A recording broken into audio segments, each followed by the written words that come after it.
Hello and welcome to another episode of Meta Sidekicks. My name's Liv, this is M say hi. And we are your sidekicks to all things metaphysical, paranormal, and in between because as psychic mediums and twin flames, we say so. If you don't like it, that's okay. You don't have to. We're just here for the comedic relief of the metaphysical things within this realm and the next. Did you know that dandelions are called dandelions because their leaves look like lion teeth?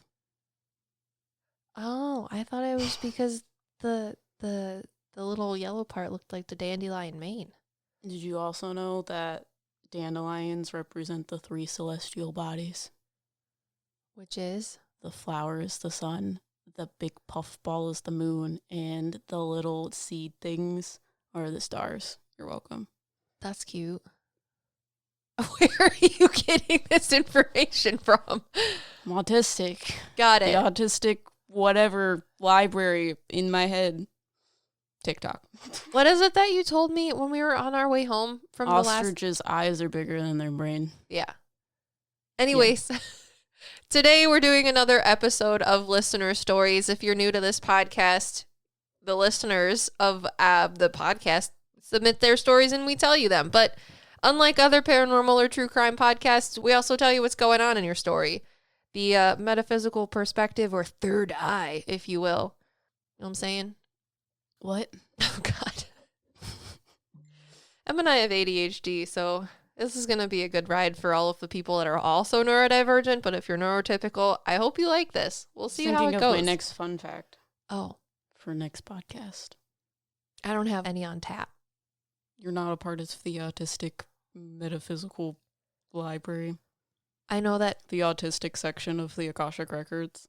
Strawberries are really high in folate, which is good for you if you're pregnant. So I eat a lot of strawberries. Apparently, I had a past life where I was a space pirate and I stole things from the Akashic Records. Speaking of past lives, you want to start with the first one? Sure. This one's called Past Lives V1 plus V2 by Allie B. MyBookie's new and improved online casino is here to change the game at mybookie.com.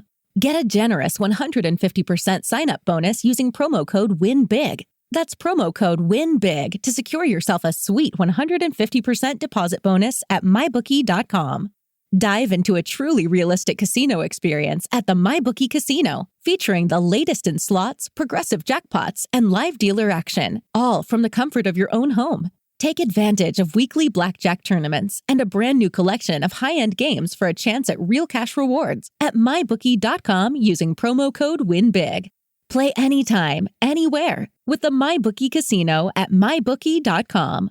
Get a generous 150% sign-up bonus using promo code WINBIG. That's promo code WINBIG to secure yourself a sweet 150% deposit bonus at mybookie.com.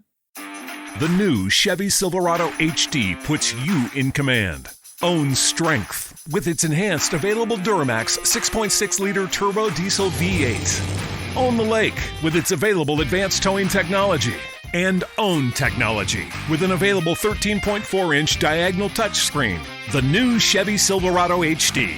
Own work, own play, own life. Learn more at Chevy.com. Find new roads. Chevrolet. So, one of my first experiences with past lives was in a dream that I had. I began where I was in the long hallway in multiple rooms on either side. The first room I was in, I was a young 7 or 8 years old African-American slave, and my brother from my current life was my twin brother during this time. We were combing the beard. Yeah, you read that correctly. We were combing the beard and hair of his old white man. Interesting thing to be doing. And I remember the room having red and white thick stripes painted on the walls with a dark wood trim. Afterwards, we left the room and got chased into the next room by some big scary shadow thing. In this next room, I was a girl and my brother was a boy and was my brother again in this time. We were close in age. We lived in an apartment in New York, but it was a cheap apartment and it was cold nighttime. And I knew it was around Christmas time. We were sitting at the fireplace in PJs, both of us, 10 to 12 years old, And my mom from my current life was my mom in that lifetime as well.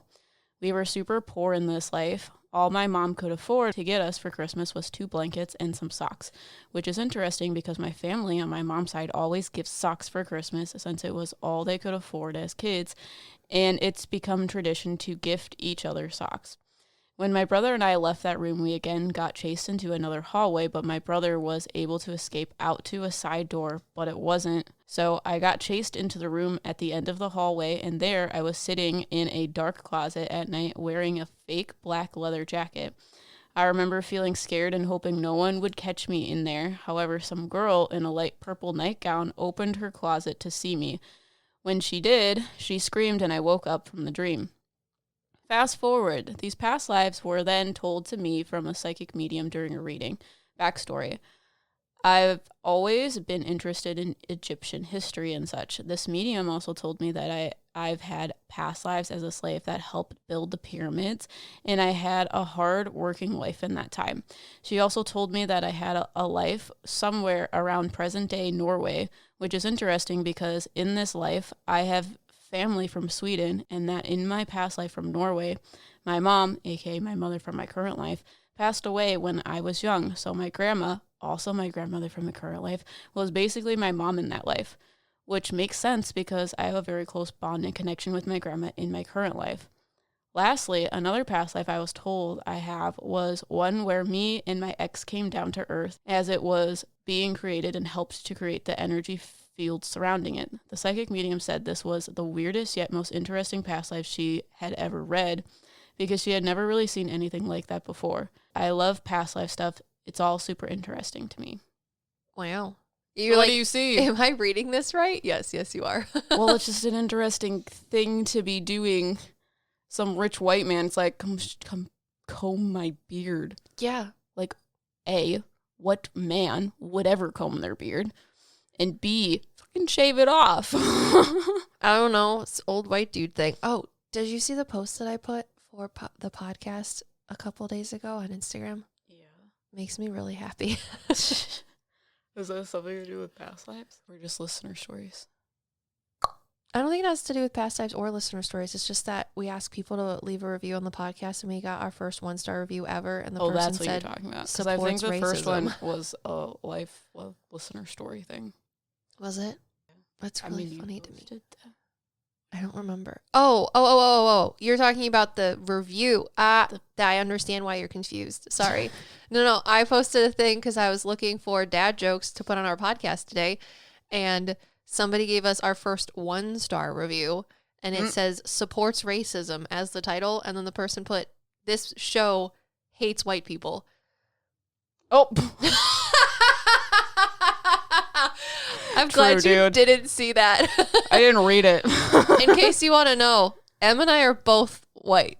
We identify as Caucasian, and we live on a planet in which licking doorknobs is illegal. But I feel like as a 1-star review that says that, and then the body of the paragraph says, show hates white people, that is the biggest compliment I could probably ever get as a 1-star review, because we are white, and anything that we say about people culturally where, like, what I thought about this. What was it? It was any sort of... We don't have say in other people's cultures.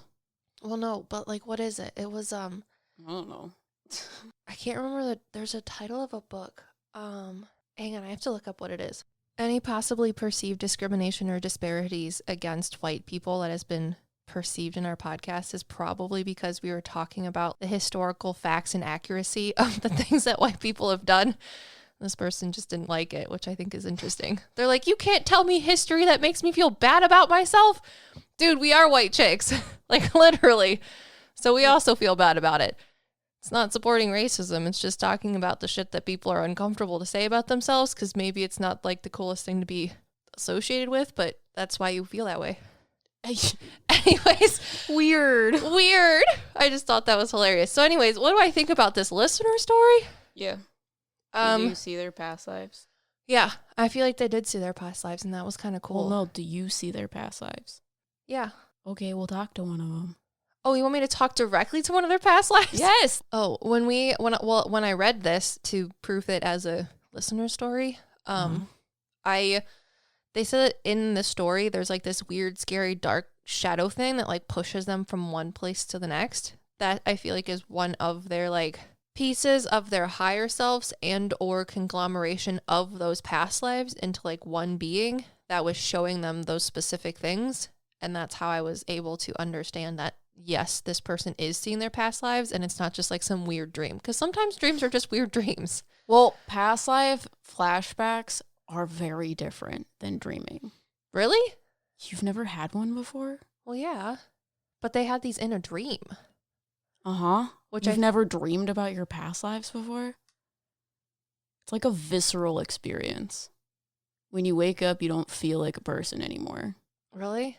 If I have experienced a past life in a dream, I don't remember it. Literally, I have this new spirit guide, and the second I saw his face, I'm like, oh no. I started getting flashbacks of our life together and a past life, because we had a past life together where we were like in a relationship.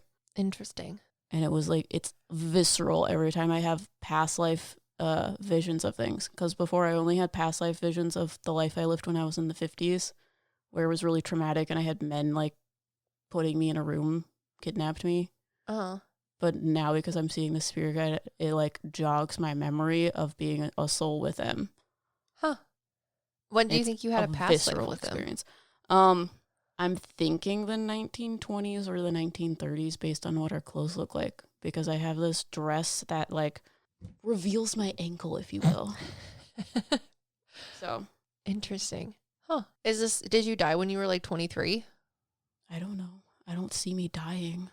Interesting. I just see why I had a life with him and why he's my spirit guide now. I'm just thinking about because you had a life in the 1950s, but if you had a life, is it the same life as the one in the night? Okay.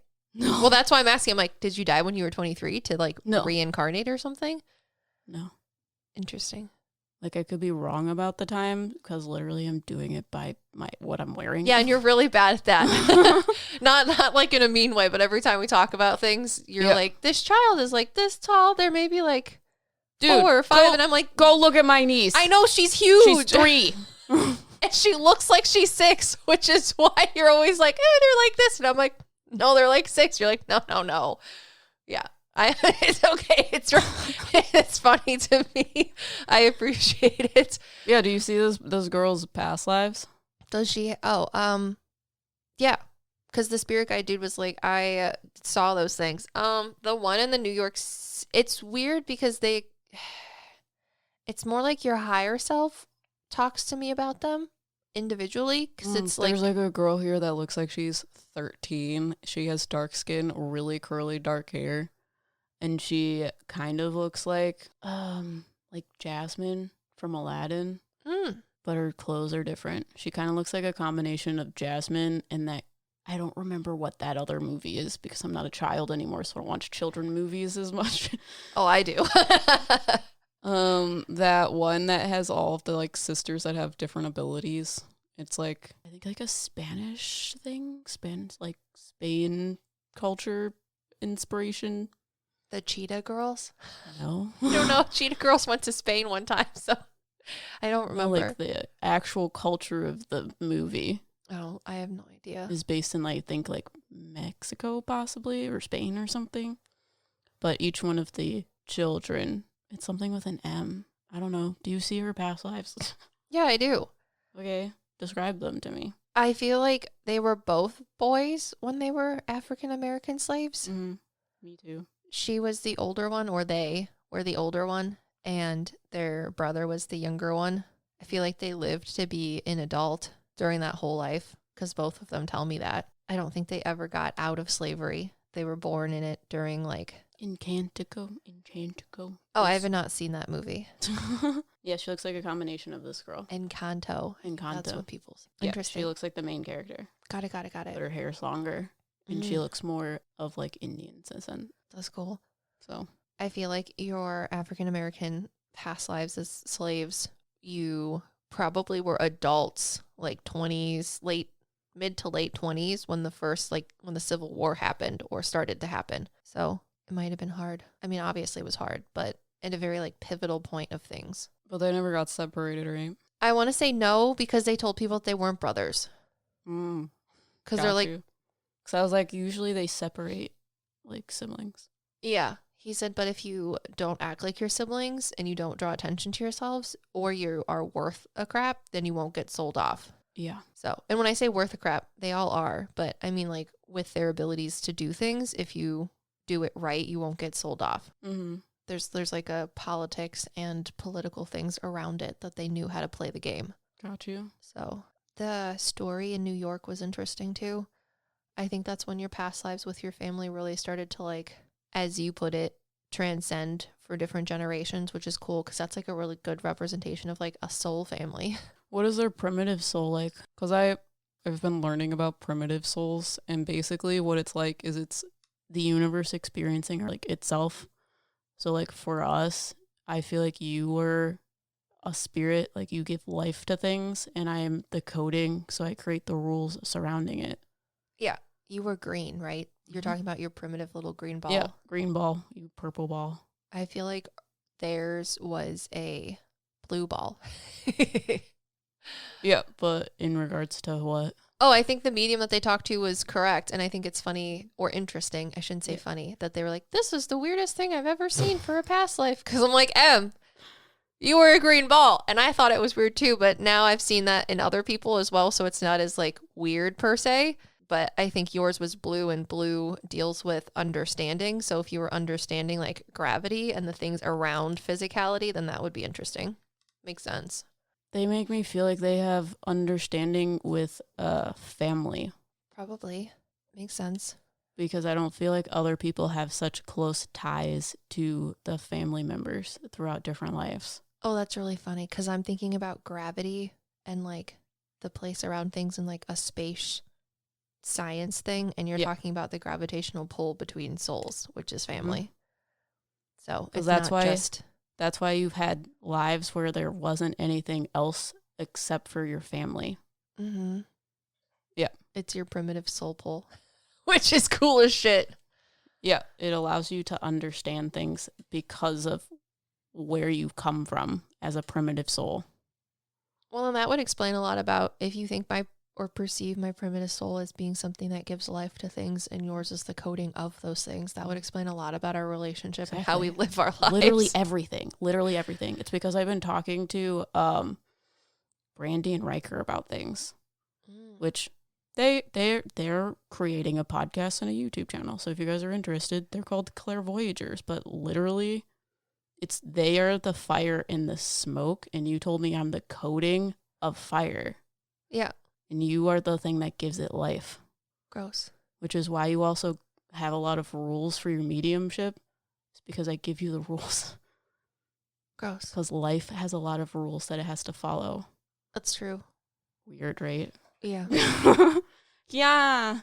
It fucked me up when we did that one past life reading, because if you guys are interested, we do past life readings for Patreon only. It's exclusive reading. And literally, we told this person that they were language.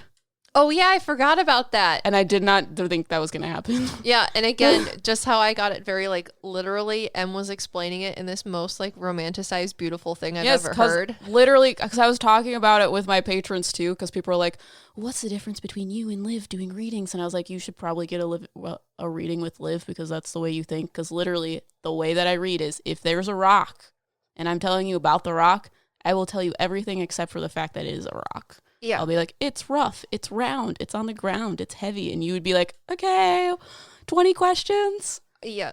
Liv will just be like, it's a rock, and that's all she'll tell you. That makes so much sense. Because the way I perceive things, or like the way we do things and perceive things, is to put it in a more layman's term or like relatable way, is you're the engineer of things. Yeah. People cannot talk to engineers because when you ask them a question, they give you everything besides the answer. You're one of those people that are too smart to teach people things, or it's a lot harder for you to teach people things because the language in which you explain it. I can't give you the answer. I can give you the way for you to find the answer.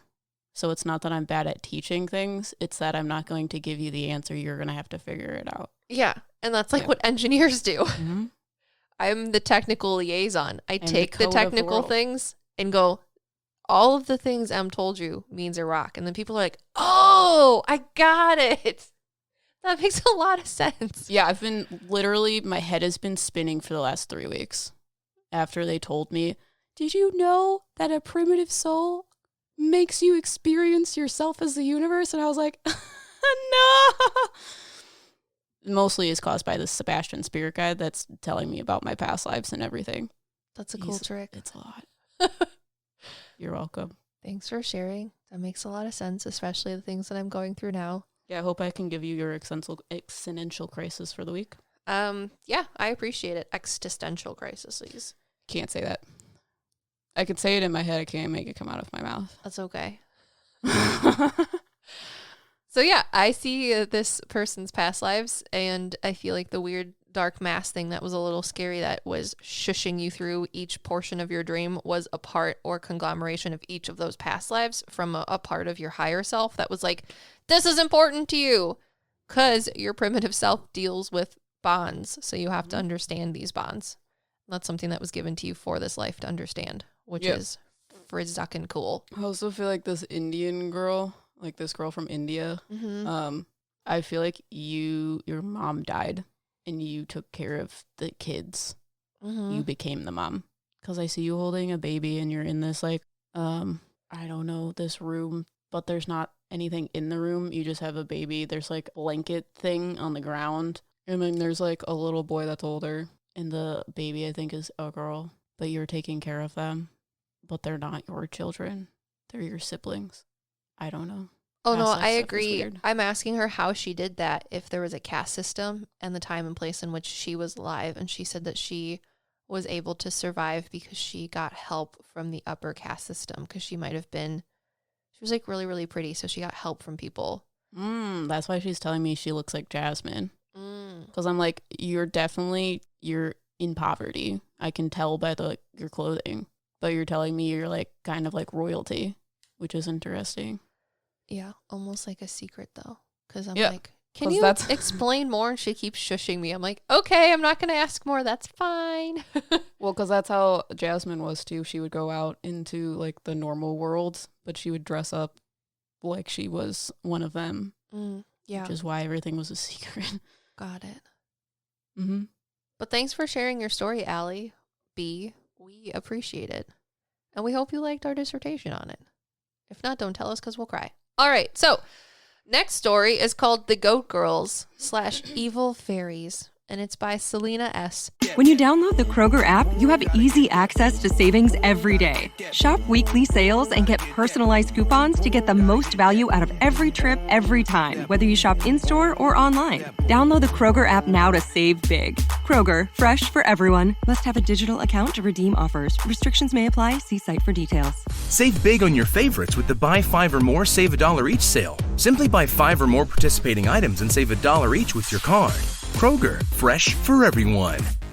Finding great candidates to hire can be like, well, trying to find a needle in a haystack. Sure, you can post your job to some job board, but then all you can do is hope the right person comes along. Which is why you should try ZipRecruiter for free at ZipRecruiter.com/post.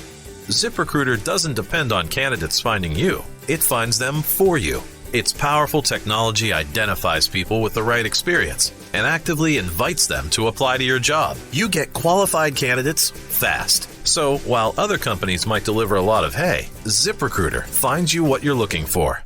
The needle in the haystack. See why 4 out of 5 employers who post a job on ZipRecruiter get a quality candidate within the first day. ZipRecruiter, the smartest way to hire. And right now, you can try ZipRecruiter for free. That's right, free. At ZipRecruiter.com/post. That's ZipRecruiter.com/post. ZipRecruiter.com/post. Selena S. says, hey, I'm from Germany, so my English isn't that good. It's all right. I appreciate your Dinglish. Because I've been told by my German friends that that's what it's called, but we respect the Deutsch. So Selena says, this story happened a long time ago, maybe 30 to 40 years, to one of my relatives specifically. One night, my relative was walking home alone after a party in a small village in Croatia. There was a small way through the forest, which was really dark because there was no light. While he was walking the path, he heard noises, music, and singing in the middle of nowhere, so he really was curious where it was coming from. Then he saw girls dancing in a circle and singing, but they were half human and half goat. This is what he said. They were also really pretty, and their hair was in long braids. They said to him that he should dance with them because he was in a good mood, caused by the alcohol, of course. He said yes and agreed to dance with the girls, but while he was dancing, his hair began growing rapidly, so he got scared and ran away. If you just started dancing and your hair got really long, what would you do, Em? Keep dancing. See if they could add flowers to it? Well, I want my hair to grow longer. Yeah, I would want my hair to grow longer and have pretty fairy goat ladies put flowers in it. Yeah. Okay, so at least we're on the same page. Then he saw the girls dancing and singing, but they were half human and half goat. He began dancing and got scared because his hair started growing really long, so he ran away.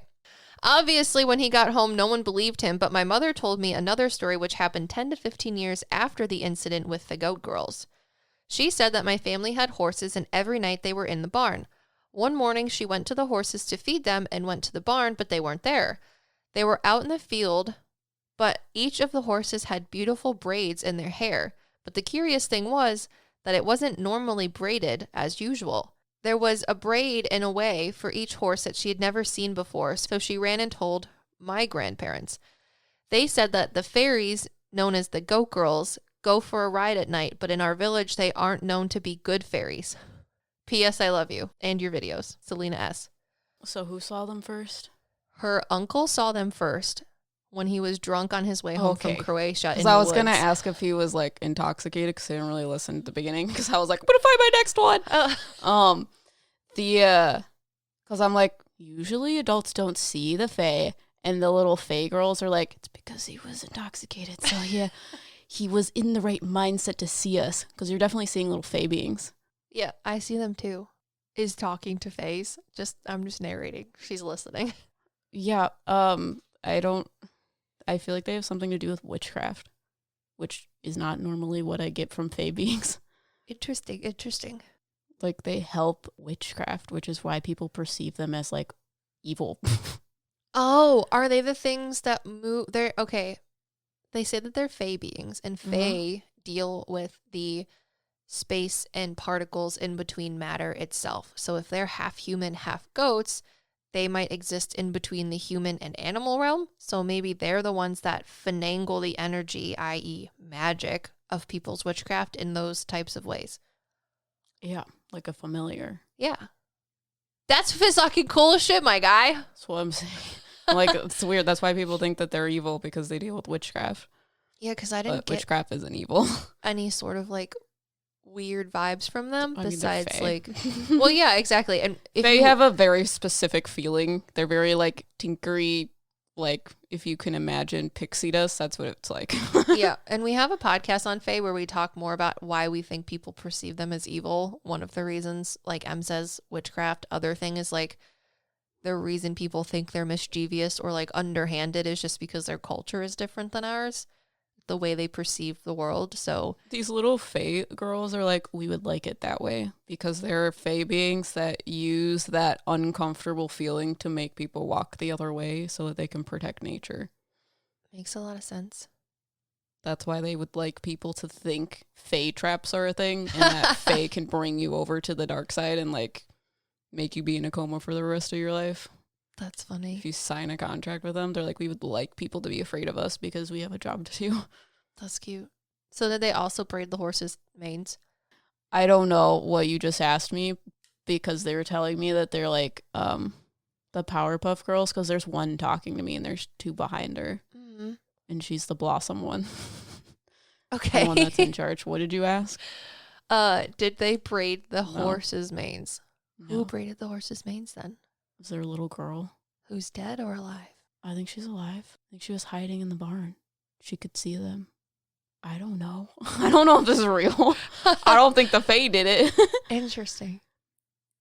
Did they see her? Did they see the fae doing it? No, the girl went out to go feed her family's horses, and instead of being in the barn, they were in the pasture with their manes braided in a way that their manes were never braided before. So she went to her parents and like, the horses weren't in the barn and they were outside and their manes were braided, but they didn't run away. Do you know why this is happening? And they're like, the fairies did it because they like to take the horses out for rides in the evenings. And when they do, they braid their manes. Yeah, these fae beings tell me it's like Heartland, where they, like an orphan girl, like found home in their barn because she ran away from her foster family. Oh, that's cute, and played with the ponies. Yeah, so I don't know if that's the exact case, but that's why I'm telling you I feel like it's a little girl that was just hiding in their barn. Interesting. Or hiding in the pasture or something. Either way. But I don't think I love this story. It's so cute. I want fairies or a little girl to braid my pony's mane. I'm sure he would love it. I'll do it.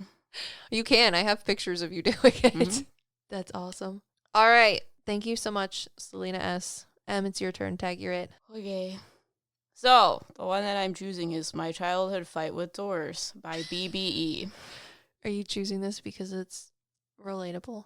I don't know. I haven't read it. I mean, I fight with doors a lot. I mean, if I could lick the doorknobs, maybe I'd be able to open them. But we live on a planet in which doorknob licking is illegal, so... I have a lot of incidents with the paranormal, but nothing quite as long and drawn out as my 5-year struggle with the doors in my childhood home. We moved when I was young to, sorry, I don't know how to say this, Sioux City, Iowa. Sioux City. Thanks. A place I can only describe as casually paranormal. Everything's casually paranormal, let's be honest. Maybe you're just casually sensitive. So, forgive me, I have to start this describing my room. It was a small bedroom at the very front of the house. The wallpaper was yellow and white pinstripes with a thick beige carpet. There was a large window at the front of the room. On either end of the window, there were panels that you could crank open to 45-degree angle at max. The left-hand panel was painted shut forever, but the right-hand window could be cracked open. On the right side wall was a large closet that had 3 sets of folding doors on wheels. The main closet had 2 folding doors that you could throw open and walk in and choose your clothes. Then, to the right was a third sliding single folding door that led to a built-in closet dresser with 3 doors and 3 shelves. It was tricky to open that door because it would bend outward and directly in the way of the door to the room, which swung inward. So you just have a lot of doors and bad planning. Got it. And windows, too. That's probably why you struggle. You need some pocket doors, love. After we moved in, I noticed a weird phenomena. My closet doors constantly opened by themselves. The door to my room constantly shut itself. What do you think it is? I know you've read this before. I think it is... Sorry, there's an old man that's like, you don't know what you think it is. I think it's just like a little trickster thingy, like manifesting, like a poltergeist. Like a little elf thing. Yeah, it's sassy as shit. Because when I opened this, I saw this little brown elf that looks like a combination of evil Dobby and like a leprechaun type thing. Yeah. The house itself is old, and I feel like all of the people, I feel like there's been at least 3 families that have lived in it. It calls itself a house elf. Yeah, literally. But the house has I think it's had at least 3, maybe 4 families, including this person's. So their energy has manifested this little trickster house elf thingy. And it's hilarious because usually house elves help people. But I feel like the people that lived there before did not realize it was there in any way, shape, or form at all. So now it's just really salty and thinks it's funny. Well, yeah. You know that one metaphysical shop that we go to that there's just fairies all over the place? And with the guy with the eyes. Eat things. There's so much fae in this fucking building. Makes no sense. That's what they show me, but in regards to a house elf. Yeah. So he's like, you know this book? Kia! Just for the sake of, it's fun for the living people. He's like, it's funny. Sorry. Moving on.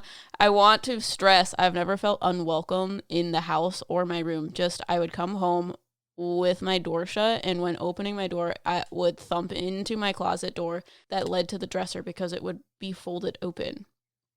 I was young, somewhere around 10, and having to navigate my thrown open closet to get into my shut room annoyed me.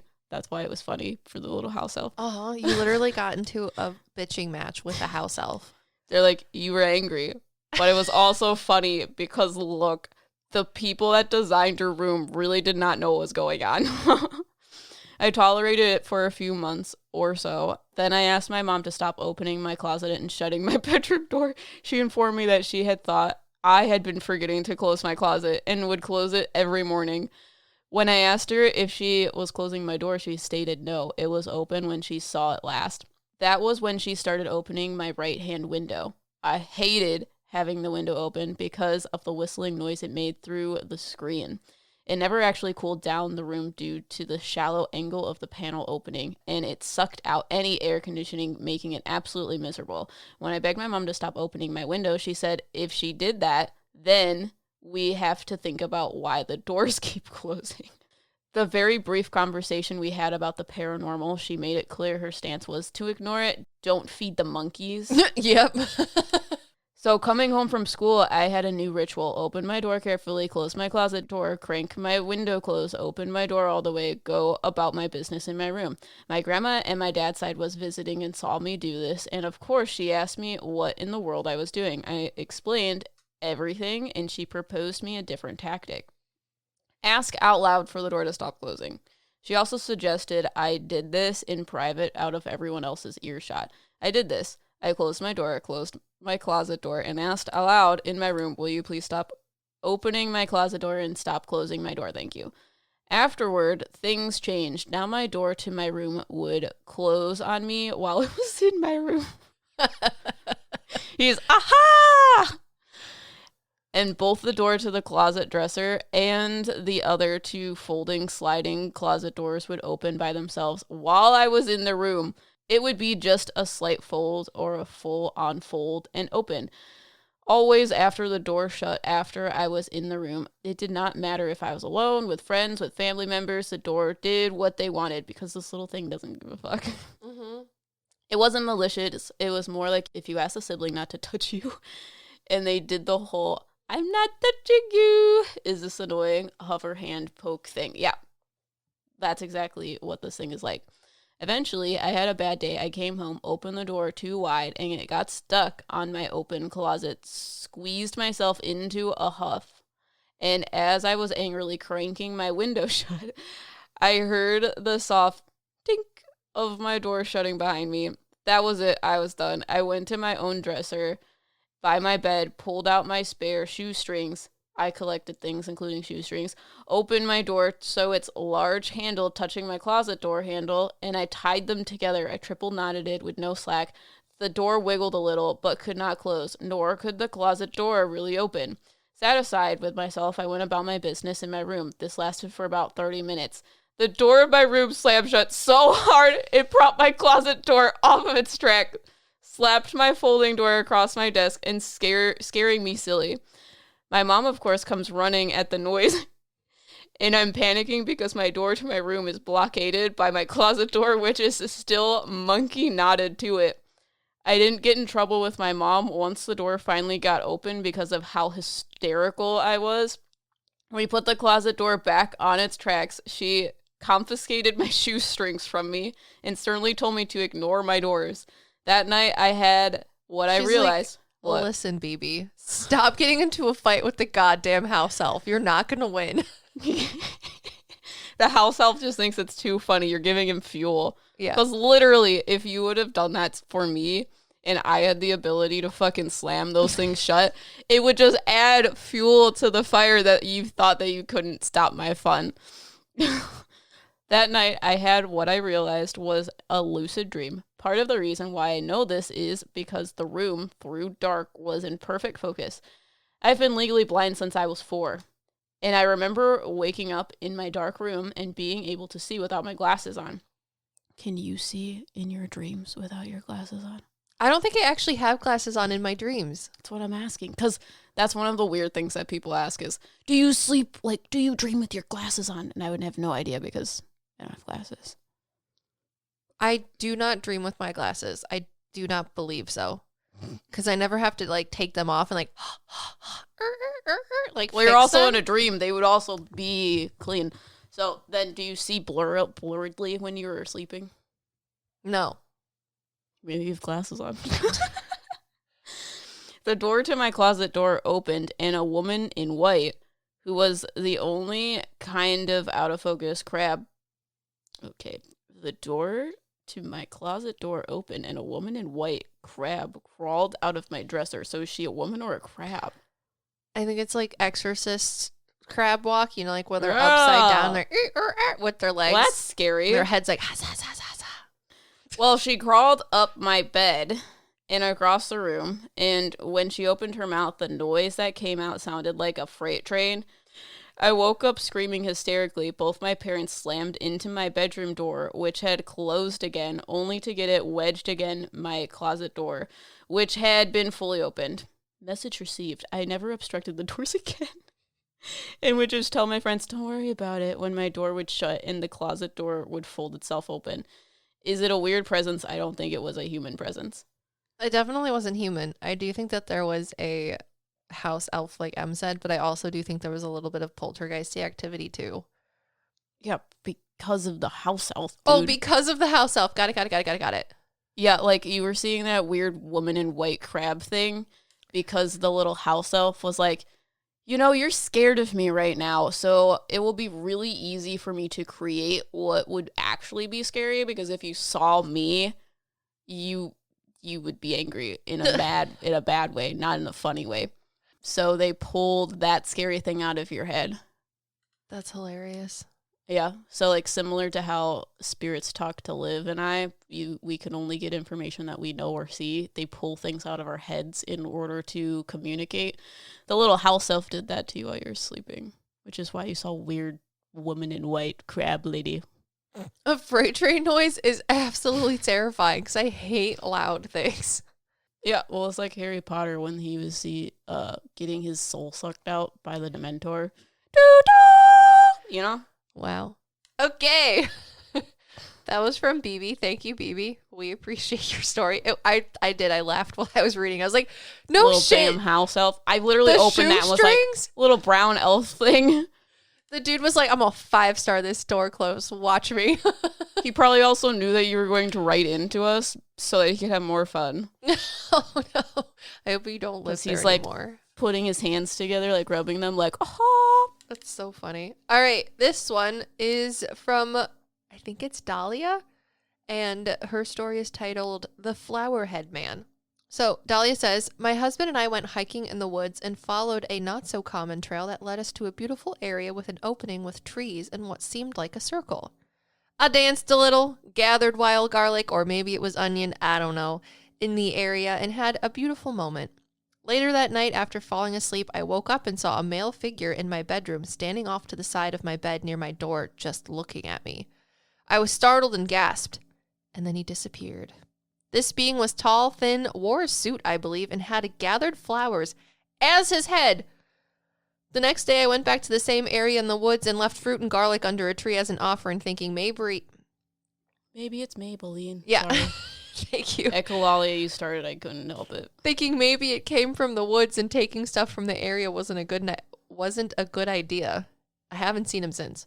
I think that Dahlia is correct. You pissed off some sort of like fae thing, and they were like, give it back. I don't know. I see a man on my right-hand side, and he does have a flower head. He looks like, okay, remember the monster from, was it the monster? I think they called him the monster from the wizard show. What is it called? I'm staring. The Magicians? Yes, the Magicians. He looks like the monster, but instead of having a head of moths, he has a head of flowers. Oh. Yeah. But on my left hand. Do not see him. Oh, really? On my left-hand side, I see a fae being who's female that's telling me that they sent him there as a thing to scare her. Because they're like, the way that we could create, he's kind of like an extension of them. Okay. Does that make sense? He's like a school of fish. What? Well, a whole bunch of fish come together to make themselves look scary so that you run away. Ah, that's a good idea. Fish. That's a good way to put it. Sorry, when you say a school of fish, I think of one single fish by himself, and then when you explain it, I think of Finding Nemo, when the fish all come together and then make the signs to show Merlin where he needs to go. Okay. Sorry. It's interesting that you think of one fish when a school of fish is many. Yeah, until you explain it to me, and then until I tell you, do you know that a school of fish means many? A Finding Nemo reference. Also, I have a question as a side note, since I started talking about Finding Nemo and the Fae are I don't know, making me not think about things. Also ADHD. So Bradley has his weird recessive thumb, right? Where his one thumb is shorter than the other. We call it his gimp thumb or his lucky fin. Okay. What do you think the possibilities of our child having a gimp thumb is? Low. Really? How many people do you see that have a gimp thumb? I have cousins who have gimp pinkies. Opposite side of the hand, but same premise. But do both parents have gimp pinkies? No. Only... Don't believe you. I don't think either of them do. Funny. I used to work for a place that sold gloves. And my pointer fingers are very curved. However, my mother used to work at the same place. So I would go to her office and I'd be like, I need you to model this glove so I can take pictures of it. And I gave it to my boss once and they were like, the model that you have, their finger is so curved. Can you straighten it out? And I was like, I immediately started laughing. I was like, that's my mom's finger. That's hilarious. Because hers is more curved than mine is. See? Even my nail curves. My pointer finger has rounded nail. It grows rounded because my entire finger is curved. Only my right first pointer finger is curved. Yeah, it depends on if it's dominant or not. Because I have a non-dominant trait of my thumb. I don't have a hitchhiker's thumb, straight. But both my parents don't have hitchhiker thumbs. They're both straight because it's recessive. You have a hitchhiker thumb. Don't try to straighten it out. Well, I was trying to see what the difference between it not being straight and it being straight, because I have weird double jointed things. Anyways. Because you're autistic. Sorry. If the fae beings that be are listening from which is also Dahlia's story, please let my child have a lucky fin, because I think that would be adorable. Depends on if it's recessive. Lucky fin. I think it's recessive. Do you see my entire existence as a white girl? I am literally everything that is recessive. The only dominant except for your hitchhiker's thumbs. Okay, don't you have attached lobes too? I have unattached earlobes. Yeah. Unattached earlobes are dominant. Yes. There you go. And curly hair is and dominant. And you have a hitchhiker's thumb. Do you have a widow's peak? I don't think so. Well, push your hair back. It is pushed back. No, it's not. Yes, it's like this. My mom thinks I have a widow's peak. You have a widow's peak. I do not think I do. You do. I got blonde hair, blue eyes, skin so white that people run in fear. Yeah, because your hair goes like this and then comes back out. You have a widow's peak too. Three dominant traits. You make me feel pretty. And I can get a ride for free. Because of your hitchhiker's thumb? Yeah. Well, I'm glad which that you one have, is it? Yes! I'm glad you have 3 dominant traits. In my entire body, that's it. Anyways. They're going to have a hitchhiker's thumb, and it's not going to be a gimp thumb, because Brad's sister doesn't have a gimp thumb. Why would anyone else have a gimp thumb? That's true. They all got straight hair, though, and that's a recessive thing. You have to be double recessive to have straight hair. But don't both of their parents have straight hair? Yeah. Yeah. Anyways. I'm excited. I hope he has a lucky fin. I think that would be cute. We already think he's going to have red hair, so we'll see what happens. Em thinks he's going to have brown hair. But then we've also talked about the fact that he could be born with lighter colored hair and then have it be darker, just like Bradley. Yeah, I think he's going to be born blonde and then he's going to be very dark hair. Peapod, are you listening? But I also only see him as a psychic medium at the age of 10. Yeah. So, I don't know. By the age of 10, he's going to have brown hair. Your turn. Also, thank you, Dahlia, for sharing your flower-headed man story. I really appreciated it, and I'm sorry he scared you. I need a snack. Peapod's like, excuse me, ma'am. Do you know that there is no food inside of this? This bed and breakfast that I'm sitting in for the last 5 months? I'm going to get a 3-star review on Yelp for being an insufficient gestation unit. Okay, The Spirits of My House by Madison J. Hi, Em and Liv. My story starts with the time I was around 14 years old, maybe even younger. If there is grammar issues, I blame Grammarly. You should blame Grammarly, because you have to pay for the full version. So, I agree with that. I live in a 2-story home and have been here for several years. I can't exactly find the history on it, but Lord knows I've tried. My parents were doing some last-minute Christmas shopping and allowed me to babysit my siblings. The house was empty, all except the 3 of us, that being me, my sister, and my brother. My siblings were fast asleep, and I was sleeping in my parents' room, as it's where my little brother slept. I had only had the TV on, and it was on Disney Channel. Not that detail is important, but details. I was sitting on my phone waiting for everyone to get home so that I could go to bed. As I sat reading, I could hear faint whispers. Dude, my whole life. Foolish little me peeked my head into the hallway. I then heard whatever the disembodied voice was whispering my name. I foolishly called back out to it. It had sounded like it came from my old bedroom. I was always convinced that there was something that resided in that room because when I moved to my current room, there were no more strange occurrences. Time has passed since that incident, and since then, I have also experienced other things, although I seem to have noticed them. Or should I say, hear them. Fast forward. Sorry. Fast forward to when the Charlie trend was a popular thing. Do you know what this is? No. I have no idea what it is either. Great. I thought you'd know because you're older and you're 13 years of wisdom. Wait, now you're 14, right? No, I'm 13. Wait, you just had a birthday and you said that you were 14. That wasn't me. Okay. Me and my cousin, who was the same age as me, decided to take the pencils and go into my sister's room because I thought it would be funny to scare her. I think that may have invoked something in my house. Again, time passed, and one evening I was spending some time with the same cousin, and we started watching the Paranormal Activity trilogy, which led me to being slightly on edge.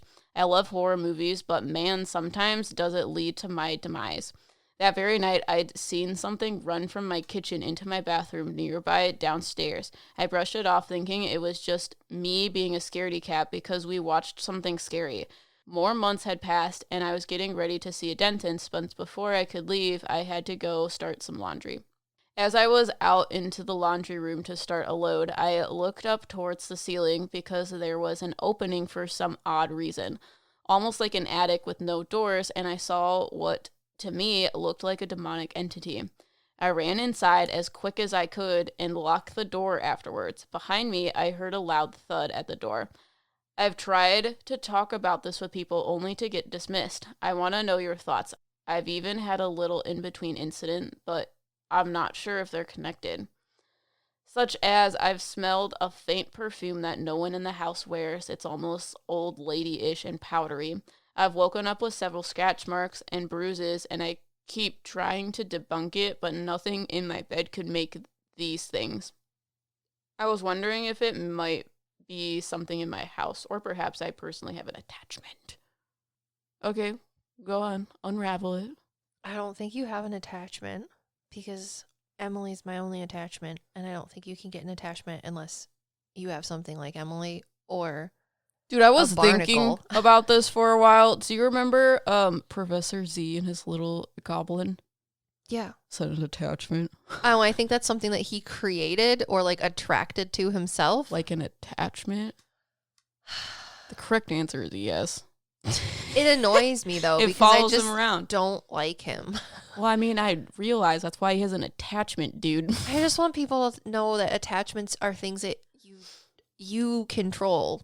Yeah. On it. Like in I mean, all theory. I control if I'm around you, right?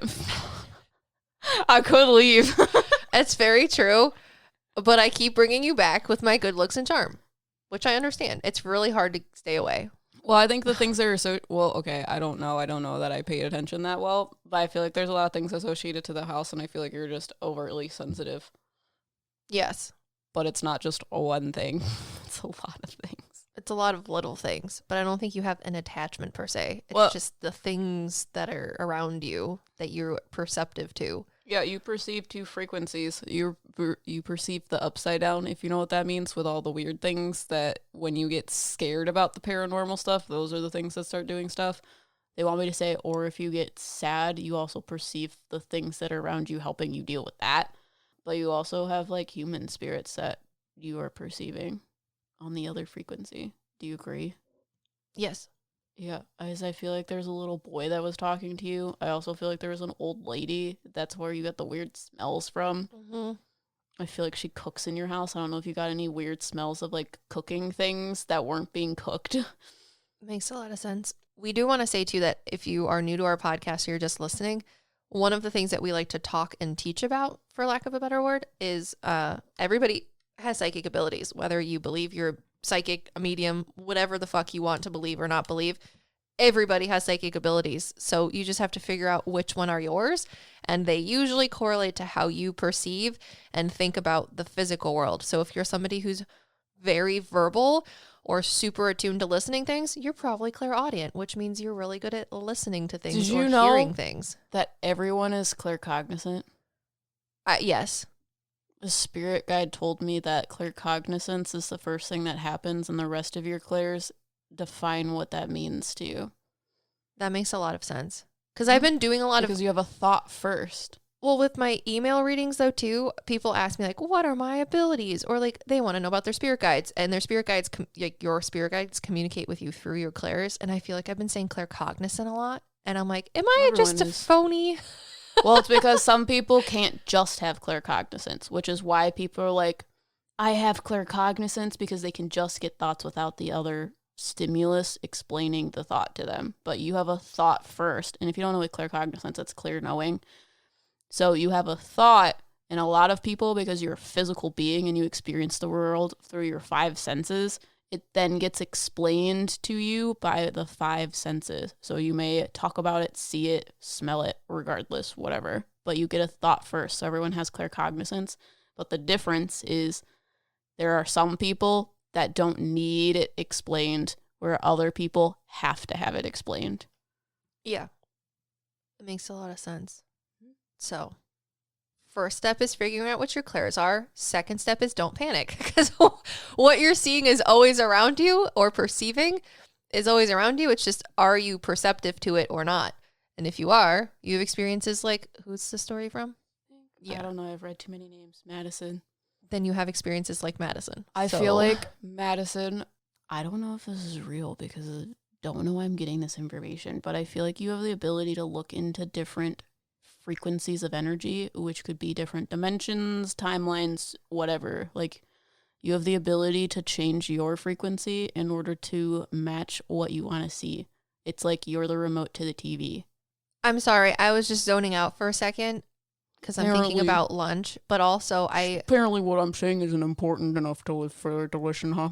No, I'm thinking about lunch because I'm hungry, and Peapod is like, hey, there's no food in here. What's the deal, lady? But also, I was thinking about, I think I just answered an email reading from a woman named Madison, and they wanted to know about how their spirit guides communicate with them or something, or how they can better tune into stuff. And they have a green or lime green spirit guide that helps them with understanding frequencies, because the frequency in which they can set their consciousness or like body to, for lack of a better words, will dictate what information they can get, and it'll be easier for them to understand stuff that's around them. And I don't know if this is the same person, so that's why I was staring at you into the abyss thinking about it. It might be a different Madison, but yeah, it's like you're a remote. You can choose what you want to see. I feel like you can also do it while you're sleeping. I don't know if you can lucid dream or if it has to happen beforehand, but I feel like you literally just got to be like, I want to watch channel 3 right now. But that's why when you're scared, you put yourself on that frequency indirectly. You're very good at controlling a frequency and being attuned to it. Whereas a lot of people are like, I have walls around me. We're going to stay at one frequency. Like, you know, those people that are quote unquote not sensitive and they feel nothing. You're not one of those people. All of your emotions are a different channel. Yeah, I agree. So thanks for sharing your story. You're very perceptive to things in your world. There's no attachments to you. You're just experiencing the metaphysical. Welcome to it. You're just quote unquote sensitive. Sensitive. People, yeah.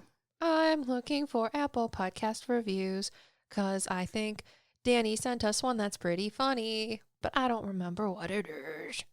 Do not start playing the podcast that I know I edited last week. Show me the listeners, the reviews. Okay. So Danny says daddy jokes, which kind of makes me uncomfortable that you call them daddy jokes instead of just dad jokes. Makes it funnier. It makes it a little uncomfortable Makes for it me. funnier. Anyways, she says, what do you call a deer with no eyes? Your mom. An ostrich. An ostrich. No. A zombie ostrich. All right. What do you call a deer with no eyes? And she says to say with Not a doe eye. Sorry. She says, say with a southern accent for better effect. Your mom. Your mom. I can't do it. You ready? Mm-hmm. I'm ready. You know, you're going to make me laugh and you're going to say your mom again. No idea. I almost hit the wrong button. Jesus Christ. For the people that don't think Jesus is present during our podcast, he very much is. Anyways, she also says, what do you call a fish with no eyes? And then it's a fish, but it's just spelled FSH because there's no I. There's no I in team. But there is a me.